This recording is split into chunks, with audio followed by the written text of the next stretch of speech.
Hi అండి, ఈ వీడియోలో ఏం షేర్ చేయబోతున్నాను అంటే అరటి పువ్వుతో ఒక మంచి రెసిపీ అయితే తయారు చేయబోతున్నానండి. అదేనండి బాబు, అరటి పువ్వు పెసరపప్పు కూర అనమాట. ఎలా తయారు చేసుకోవాలి అంటే తయారు చేసుకోవడం చాలా కష్టమైన, హెల్త్ బెనిఫిట్స్ బాగా ఉన్నాయి అరటి పువ్వులో. రుచి కూడా సూపర్ ఉంటుంది. కానీ అరటి పువ్వు మనం బాగు చేసుకునేటప్పుడే కొన్ని టిప్స్ అయితే పాటించాలి. అవేంటో చూపిస్తాను రండి. అలాగే అరటి పువ్వు కూర కూడా వండి చూపిస్తాను. సూపర్ ఉంటుంది, మిస్ అవ్వద్దు అస్సలు. ఈరోజు మన వీడియోలో మనం అరటి పువ్వు కూర అయితే చేస్తున్నామండి. ఈ పువ్వు అయితే నేను తెచ్చి చాలా రోజులు అవుతుంది, అంటే ఒక 4 days అవుతుంది.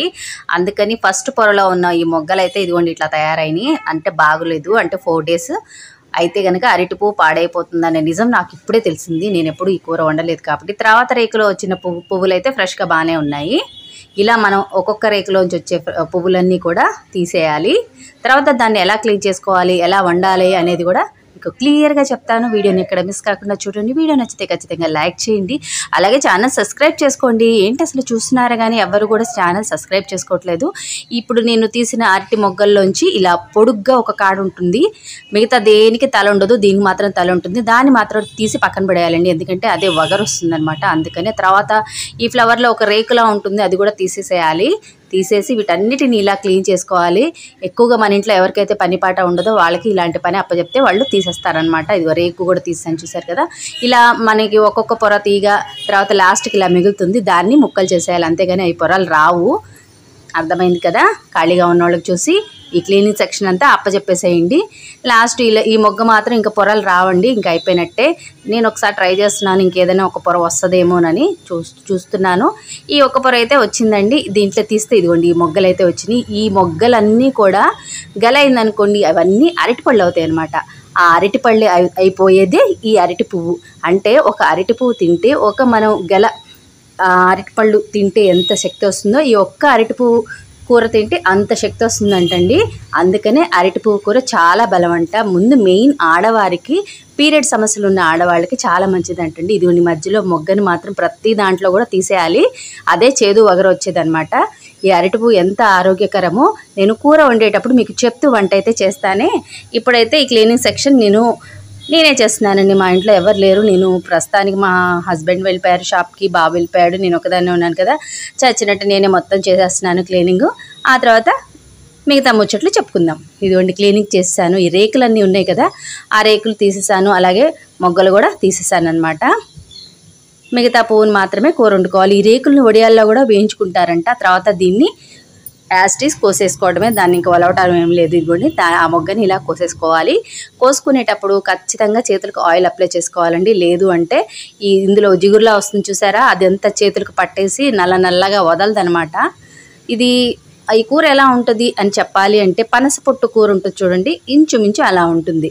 సరైన పద్ధతిలో అరటి పువ్వు కూర కనుక వండుకున్నామంటే చాలా టేస్ట్గా ఉంటుంది. లేదంటే సరిగ్గా వండలేదనుకోండి, వగరుగా ఉంటుంది. ఈ వగరుగా ఉండకుండా ఉండటం కోసం నేను ఇక్కడ కొద్దిగా మజ్జిగ, పసుపు, ఉప్పు వేసానండి. అందులో ఇక్కడ ముక్కలుగా కట్ చేసి పెట్టుకున్నాను కదా, ఈ అరటి పువ్వుని ఇందులో వేసి ఒక 10 నిమిషాలు నానబెట్టి తర్వాత క్లీన్ చేసుకోవాలి. నేనైతే ఒక 1/2 గంట ఇలా మజ్జిగలో నానబెట్టేస్తున్నానండి. ఇలా చేయటం వల్ల ఇందులో ఉన్న వగరదనం, పసదనం అంతా కూడా పోతుంది. ఇలా మజ్జిగలో క్లీన్ చేసేసి మజ్జిగ అంతా వంపేసి నీళ్ళతో 2 సార్లు మళ్ళీ క్లీన్ చేసుకోవాలి. అరటి పువ్వు కూర తింటే ఆడవాళ్ళకి చాలా హెల్త్కి మంచిదంటండి. మనకి పీరియడ్స్ ప్రాబ్లం ఉంటుంది కదా, అధిక బ్లీడింగ్ అయినా కూడా లేదంటే అసలు అవ్వకపోయినా కూడా ఇది బ్యాలెన్స్ చేస్తుందంట లేడీస్కి. అందుకని గర్భసంచి సమస్యలు ఉన్న వాళ్ళు ఎవరైనా సరే, ఏజ్తో పని లేదండి, ఎవరైనా సరే అరటి పువ్వు కూర ఖచ్చితంగా తినాలి.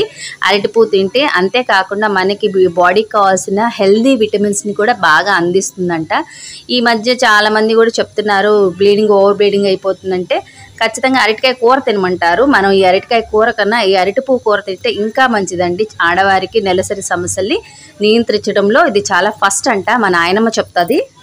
మజ్జిగలో తీసేసి నీళ్ళతో మామూలుగా కడిగేసానండి. కడిగేసిన తర్వాత మళ్ళీ ఫ్రెష్ నీళ్ళు పోసుకొని అందులో ఉప్పు, పసుపు వేసి పొయ్యి మీద పెట్టుకొని 2 పొంగులు వచ్చేంత వరకు ఉడకపెట్టుకొని తర్వాత వాటిని మళ్ళీ వడగట్టుకొని గట్టిగా పిండుకోవాలి. ఇలాగా ఇక్కడైతే నేను ఉడకపెట్టేసాను, అంటే 2 పొంగులు రానిచ్చానండి. రానిచ్చిన తర్వాత వాటిని ఇలా జల్లపుట్టలో వేసుకున్న తర్వాత ఇలా గట్టిగా పిండాలి. ఈ నీరు అనేది మనకి అస్సలు ఉండకూడదు. ఈ నీరు ఉన్నది అంటే కూర అంతా కసకసగా వగరగా ఉంటుంది. ఖచ్చితంగా ఇలా గట్టిగా పిండుకొని మళ్ళీ దాన్ని ఇలా ప్రెస్ చేయాలి.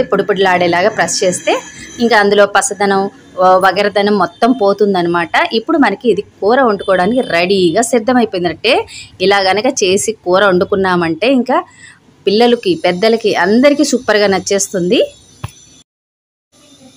ఇలా మొత్తం కూడా నేను పిండేసి పొడిలాడేలాగా చేసి రెడీ చేసుకుంటున్నానండి. ఇక్కడ మనకైతే రెడీ అయిపోయింది. తర్వాత నేను స్టవ్ మీద ప్యాన్ పెట్టుకున్నాను. ఈ అరటిపువ్వు కూరకి ఆయిల్ ఎక్కువే పడుతుంది కాబట్టి కొద్దిగా ఎక్కువే వేసుకుంటున్నాను. ఇక్కడైతే నేను 3 టేబుల్ స్పూన్ల ఆయిల్ దాకా వేసాను. తర్వాత తాలింపు గింజలు అన్నీ వేసానండి. చిన్నులపాయను, ఆవాలు, సాయిపప్పు, పచ్చిపప్పు, జీలకర్ర ఇవన్నీ వేసాను. తర్వాత ఎండుమిర్చి వేసాను. తర్వాత కరివేపాకు వేసాను. ఇవన్నీ దోరగా ఫ్రై చేయగానే 2 మీడియం సైజు ఉల్లిపాయలు అలాగే 2 పచ్చిమిరపకాయలు కూడా కట్ చేసుకొని వేసి బాగా వేయించుకోవాలి. వేయించుకునే ముందు ఉల్లిపాయ బాగా వేగాలంటే అందరికీ తెలిసిన టిప్పే ఇది. కొద్దిగా ఉప్పు వేసుకోవాలి, కొద్దిగా పసుపు వేసుకోవాలి. ఆల్రెడీ మనం ఈ అరటిపువ్వు ఉడకపెట్టేటప్పుడు కూడా ఉప్పు వేసుకున్నాం కాబట్టి ఉప్పు చూసుకొని జాగ్రత్తగా మనకి ఎంత ఉప్పు రుచికి ఎంత ఉప్పు కావాలో అంత ఉప్పే వేసుకోవాలన్నమాట. ఇది ఉల్లిపాయ వేగేంత వరకు వెయిట్ చేసి ఆ తర్వాత ఆ వెయిట్ చేసేలోపు మనం ఈ చిన్న ముద్ద అయితే నూరుకోవాలి. పచ్చిమిర్చి, జీలకర్ర, ఉప్పు, ఎండు కొబ్బరి, చిన్నులపాయలు ఇవన్నీ పేస్ట్ చేసుకోవాలి. ఇక్కడ మనం పచ్చిమిర్చి నూరుతున్నాం కాబట్టి చిన్న అల్లం ముక్క కూడా వేస్తున్నానండి. పచ్చిమిర్చి నూరుతున్నాం కాబట్టి విడిగా కారం అయితే ఏం వేయొద్దు. ఈ కర్రీలో కారం లేకుండా అంటే ఎక్కువ లేకుండా అసలు ఉండాలి. ఇక్కడ మనం కోసిన పచ్చిమిరపకాయలు వేసాం, అలాగే మిక్సీలో కూడా పచ్చిమిరపకాయలు వేసాం. ఆ మాత్రం కారం అయితే సరిపోతుందండి. ఇంకొద్దిగా కారం తినాలి అనుకునేవాళ్ళు కొద్దిగా వేసుకోవచ్చు. తర్వాత ఇదిగోండి ఈ అరటి పువ్వుని కూడా పొడిలాడుతూ చేసుకొని ఈ కర్రీలో అంటే ఈ తాలింపులో వేసుకొని బాగా ఫ్రై చేసుకోండి. అరటి పువ్వు కర్రీ ఇలా కనుక చేసుకున్నారు అంటే అసలు ఏ చికెన్ మటన్ ఏవి పనికిరావు, అంత టేస్ట్గా ఉంటుంది. ఇలా ఎక్కువ రోస్ట్ చేసేటట్టుగానే పెట్టుకోండి ఈ కర్రీని. తర్వాత ఇక్కడ నేను పెసరపప్పుని ఒక పొంగు వచ్చేలాగా ఉడకపెట్టుకున్నానండి. ఈ పప్పుని ఇలా రెడీ చేసి పెట్టుకున్నాను. చూసారు కదా, ఒక పొంగు వచ్చేలాగా ఉడకపెట్టుకొని నీళ్ళన్నీ వార్చుకొని ఇందులో వేసేసాను అనమాట. మళ్ళీ కలపాలి. మళ్ళీ కనీసం ఒక 15 నిమిషాలు బాగా కలిపితే కూర రెడీ అయిపోయినట్టే. చాలామంది ఆవు పెట్టిన కూర అంటారు కదా. ఆవు పెట్టడం అంటే ఏం లేదండి, ఆవాల పిండి కొద్దిగా తీసుకున్నా అంటే ఆవాల్ని కొద్దిగా మిక్సీ పట్టుకుంటే వచ్చిన పిండి అనమాట. ఇది కొద్దిగా ఒక టేబుల్ స్పూన్ దాకా తీసుకొని ఈ కూరలో వేసేసుకుంటే అరటి పువ్వు ఆవు పెట్టిన కూర ఇదేనండి బాబు. ఇంకా వేరే ఏదో కాదు. ఆవు పెట్టిన కూర అంటే ఏదో అనుకున్నారు, నేనైతే అలాగే అనుకున్నాను. ఇలాగ ఆవాల పిండి వేసుకున్న తర్వాత మళ్ళీ ఒక 10 నిమిషాలు బాగా 5 నిమిషాలు బాగా కలిపి ఫ్రై చేసుకోవాలి. ఫ్రై చేసుకున్న తర్వాత ఫైనల్గా కొత్తిమీర టచ్ చేస్తే చాలండి, కూర అంతా రెడీ అయిపోయినట్టే. హెల్తీ అరటిపువ్వు కూర రెడీ. అలాగే మన ఛానల్లో ఉన్న వీడియోస్ అన్నీ సూపర్ ఉంటాయండి. ఖచ్చితంగా